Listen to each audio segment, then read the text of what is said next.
आपका स्वागत है हमारे चैनल पर। आज हम बात करने जा रहे हैं भगवद गीता के चौथे अध्याय के बारे में। यह अध्याय बहुत महत्वपूर्ण है क्योंकि यह हमारे जीवन के विभिन्न पहलुओं को समझने में मदद करता है।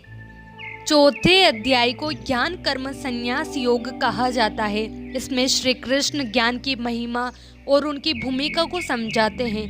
वे यह भी बताते हैं कि उन्होंने इस ज्ञान को पहले भी दिया था और यह कैसे शाश्वत है। तो चलिए बिना किसी देरी के हम शुरू करते हैं और गीता के इस महत्वपूर्ण अध्याय के ज्ञान को आत्मसात करते हैं।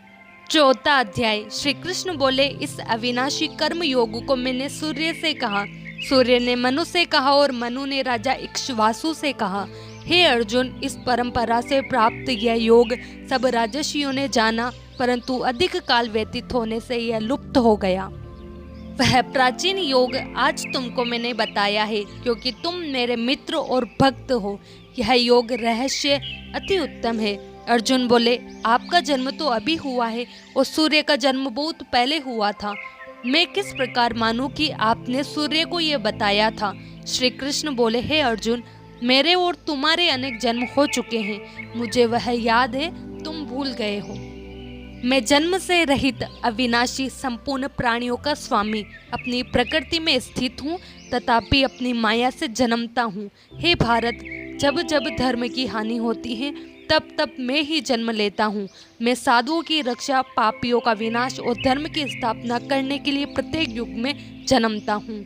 जो मेरे इस अलौकिक जन्म और कर्म का तत्व जानता है वह मृत्यु होने पर फिर जन्म नहीं लेता और मुझ में लीन हो जाता है। इस भांति मोह, भय और क्रोध को त्याग कर मुझ में भक्ति करके और मेरी शरणागति हो। बहुत से मनुष्य ज्ञान रूपी तप से पवित्र होकर मुझ में मिल गए हैं। जो जिस भाव से मेरा पूजन करता है उसको मैं उसी प्रकार फल देता हूँ। हे पार्थ, मनुष्य सब प्रकार से मेरे मार्ग का अनुसरण करते हैं, अर्थात वह चाहे किसी की सेवा करे वह मेरी ही सेवा है। मनुष्य लोक में कर्म सिद्धि की इच्छा करने वाले लोग देवताओं का पूजन करते हैं क्योंकि इस लोक में कर्म सिद्धि शीघ्र होती है। मैंने चारों वर्णों की सृष्टि अपने अपने गुण और कर्म से की है। सृष्टि का कर्ता मैं ही हूँ, तथापि मुझे अकर्ता अविनाशी जानो। कर्म मुझको बद्ध नहीं कर सकते तथा कर्म फल में मेरी कामना नहीं है। इस प्रकार जो मुझको पहचानता है वह कर्मों के बंधन में नहीं पड़ता। इसी प्रकार समझकर प्राचीन मुमुक्षुओं ने भी कर्म किए हैं, अतएव पूर्व पुरुषों के पहले ही किए हुए कर्म को तू भी कर। हे अर्जुन, कर्म क्या है, अकर्म क्या है, इसके विचार में विद्वान भी चकरा जाती है। उसी कर्म का वर्णन मैं तुमसे करूंगा जिसके जानने से संसार के बंधन छूटकर मोक्ष के भागी हो जाओगे। कर्म, विकर्म और अकर्म तीनों का जानना आवश्यक है क्योंकि कर्म की गति गंभीर है। जो कर्म में अकर्म और अकर्म में कर्म देखता है वही पुरुष बुद्धिमान है, वही योगी और समस्त कार्यों का करने वाला है। हे अर्जुन, जिससे कर्म करने की कोई कामना नहीं रहती और जिसके समस्त कर्म ज्ञान रूपी अग्नि से निर्मल हो गए हैं उसी को पंडित कहते हैं। जो कर्म की आशा छोड़कर कर्म करता है और उनमें आसक्त भी नहीं रखता और निराश्रय ही सदा संतुष्ट रहता है, ऐसा मनुष्य कर्मों में गिरा रहने पर भी मानो कुछ नहीं करता है। सब कामनाओं को त्याग कर मन और आत्मा को वश में कर संसारी झगड़ों से छूटकर शरीर से कर्म बंधन से संतापित, शोक आदि द्वंद्वों से मुक्त है तथा किसी से ईर्ष्या नहीं करता। कर्म की सिद्धि या असिद्धि में भेद नहीं समझता, वह कर्म करता हुआ भी उसमें नहीं बंधता। ज्ञान में जिसका मन अचल है, जो यज्ञ के कर्म करता है, उसके सब कर्म लुप्त हो जाते हैं। हवन करने का प्रदात और हवन करने की अग्नि भी ब्रह्म है तथा आहुति देने वाला भी ब्रह्म है। इस प्रकार जिसकी बुद्धि में सब कर्म ज्ञानमय है उसको ब्रह्म प्राप्त होता है। कोई कोई कर्मयोगी देवताओं की पूजा करते हैं और कोई ज्ञान योगी ब्रह्म रूप अग्नि में यज्ञ रूप से हवन कर परमात्मा का भजन करते हैं।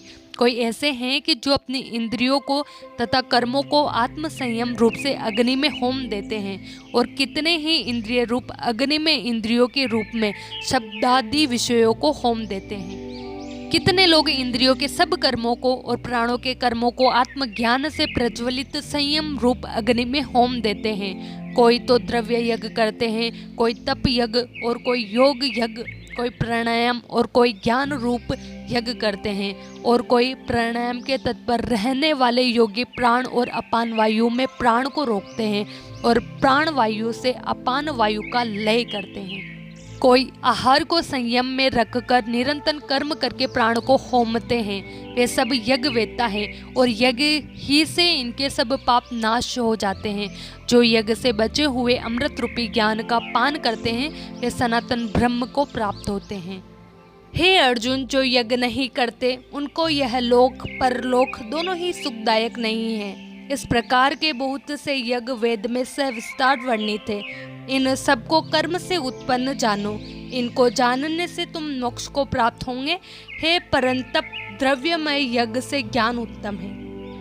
हे पार्थ, फल सहित सब कर्म ज्ञान में ही समाप्त हो जाते हैं। सो उस ज्ञान यज्ञ का तत्वदर्शी और ज्ञानी लोग तुमको उपदेश करेंगे, इसलिए तुम उनकी सेवा करना और उनसे विनय पूर्वक प्रश्न करके ज्ञान यज्ञ जानना। उस ज्ञान का लाभ करके तुमको ऐसा मोह फिर नहीं होगा।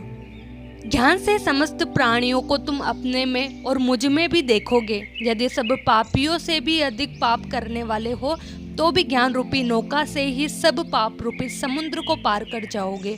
हे अर्जुन, जिस प्रकार प्रज्वलित अग्नि लकड़ी को जलाकर भस्म कर देती है, वैसे ही ज्ञान रूपी अग्नि सब कर्मों को भस्म कर डालती है। इस लोक में ज्ञान के समान पवित्र कर्म योग कुछ भी नहीं है। यह ज्ञान बहुत काल प्रयत्न कर्म योग से सिद्ध हुए पुरुषों को अपने आप ही प्राप्त होता है।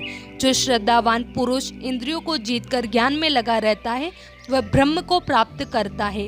अज्ञानी, श्रद्धा रहित और जिनके मन में संदेह है, ऐसे जो पुरुष है वह नष्ट हो जाते हैं। जिनके मन में सदा संदेह रहता है उनको यह लोक परलोक और सुख कुछ भी नहीं मिलता।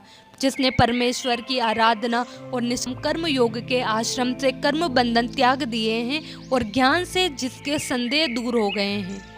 हे अर्जुन, उस आत्मज्ञानी पुरुष को सुख दुख नहीं होता। अतएव हे अर्जुन, अज्ञान से उत्पन्न हुए चित्त से इस संशय को ज्ञान रूपी तलवार से काटकर मेरे बताए हुए कर्म योग को करने के लिए प्रस्तुत हो जाओ।